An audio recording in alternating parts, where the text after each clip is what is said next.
Good afternoon or good evening, everybody. Welcome back to a reading of the Bible. I'm the start on chapter 7. Just read chapters 3 through 6 in the first video and read chapter 7.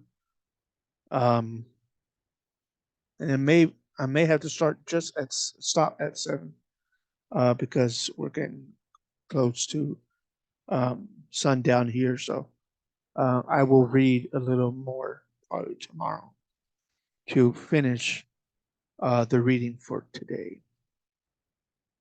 So here we go, chapter 7.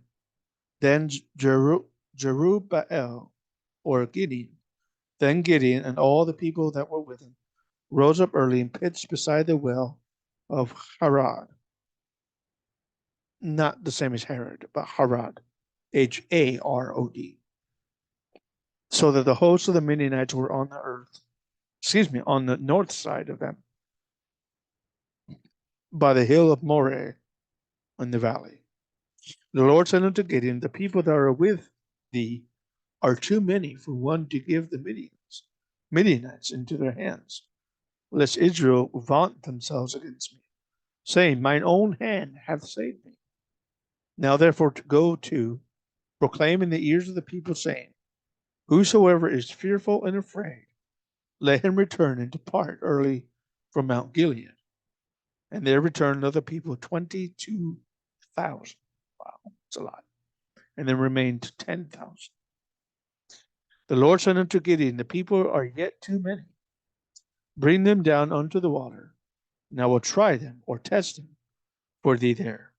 And it shall be that of whom I say unto thee, this shall go with thee, the same shall go with thee. And of whomsoever I say unto thee, this shall not go with thee, the same shall not go. So he brought down the people unto the water.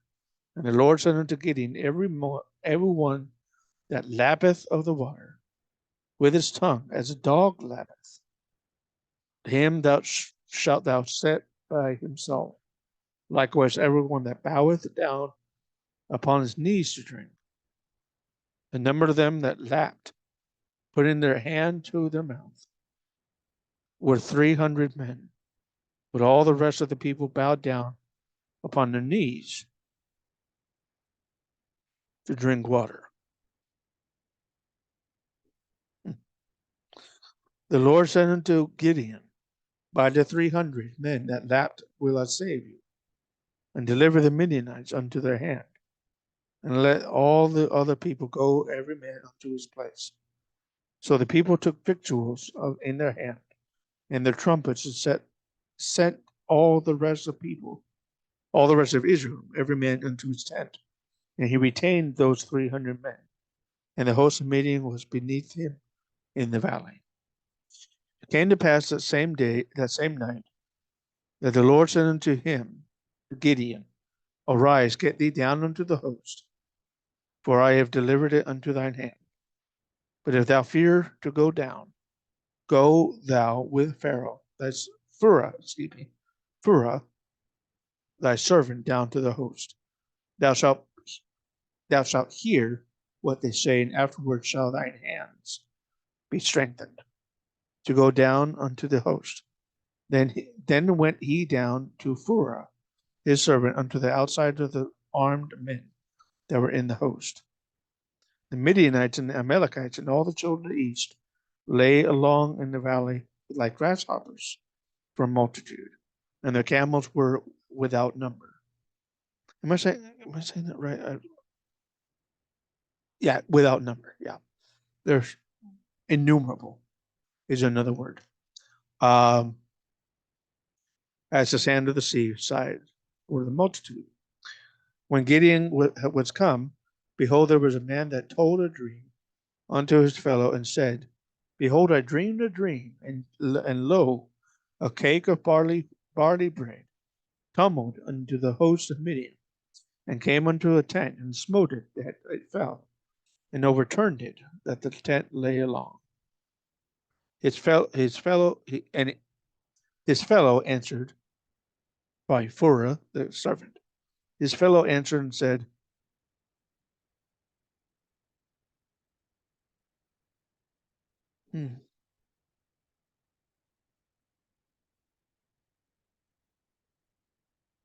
That could be a complete stranger. Let's see.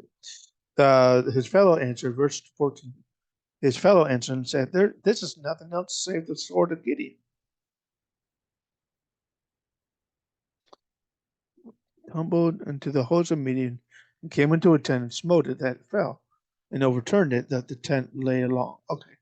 His fellow answered and said, "This is nothing else save the sword of Gideon, the son of Joash, a man of Israel, for into his hand hath God delivered Midian and all the host." It was so, when Gideon heard the telling of the dream and the interpretation thereof, that he worshipped and returned unto the host of Israel, and said, "Arise, for the Lord hath delivered into your hand the host of Midian." And he divided the 300 men into 3 companies, and he put a trumpet in every man's hand, with empty pitchers, and lamps within the pitchers. He said unto them, "Look on me, and do likewise. And behold, when I come to the outside of the camp, it shall be that, as I do, so shall ye do.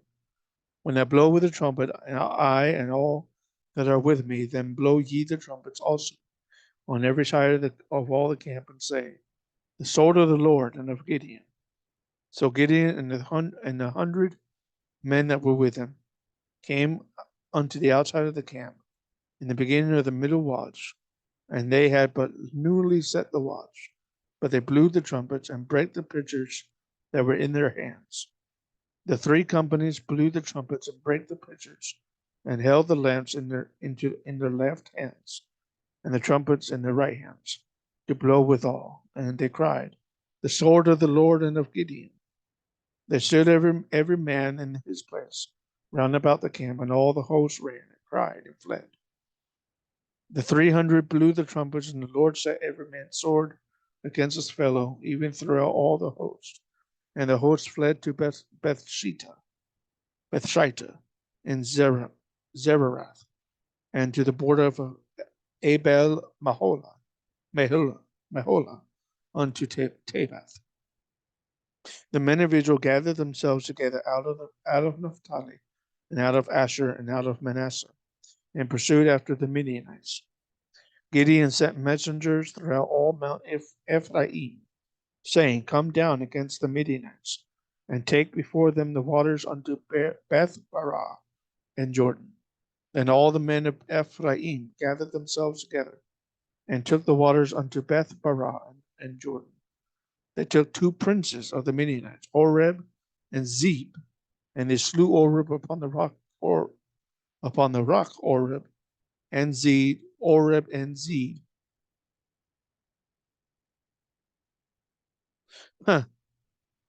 upon Oreb's rock, or the rock is named after Oreb. That's weird. And Zeb they slew at the winepress of Zeb, and pursued Midian, and brought the heads of Oreb and Zeb to Gideon on the other side of Jordan. Wow.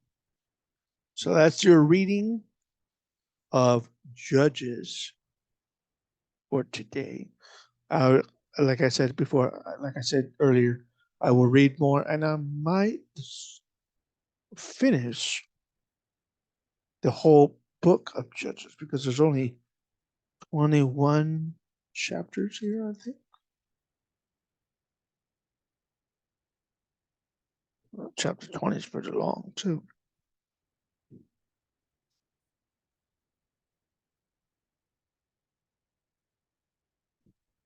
Yeah, only 20. I might finish Judges tomorrow. I might. So I hope you enjoyed the reading, and I hope you have a great day. Bye-bye.